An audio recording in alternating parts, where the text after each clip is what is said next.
les Burundais ont été à Arusha, représentés par des gens qu'ils ont choisis eux-mêmes, parce que c'était une question politique. Ils ont été à Arusha pour trouver une solution aux différents conflits chroniques qui ont endeuillé le Burundi depuis l'indépendance jusqu'à ce jour. Pas au jour de la signature seulement, mais jusqu'à ce jour, malheureusement.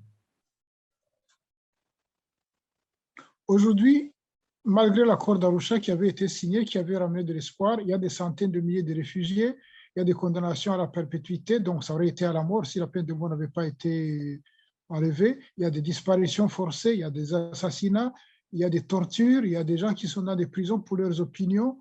Que faire pour rétablir l'accord d'Arusha et rétablir l'espoir dans le pays?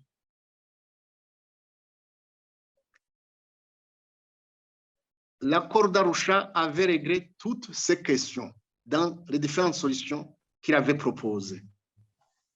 Malheureusement, on vient de le dire, le pouvoir du CNDD-FDD, en place depuis 2005, n'a pas voulu appliquer le contenu de l'accord d'Arusha. Il a voulu, au lieu de l'appliquer, le contourner. Et alors, ceux qui croyaient dans l'accord se sont révoltés, ont refusé. D'où encore des centaines de milliers de réfugiés, des leaders politiques en exil. Et aujourd'hui, un problème qui persiste malgré l'avènement d'un nouveau président.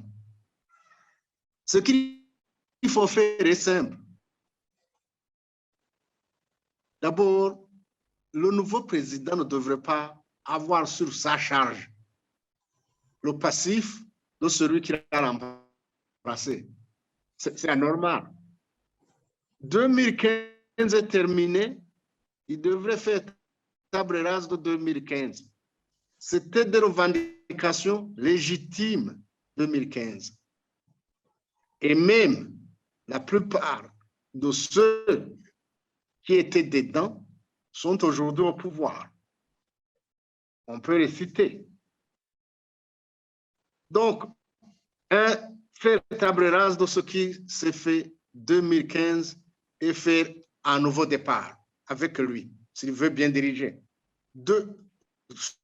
Cela veut dire que tous les leaders politiques, les leaders des médias, la société civile de l'opposition, leurs leaders doivent retourner au Burundi, les radios doivent, les télévisions doivent être réouvertes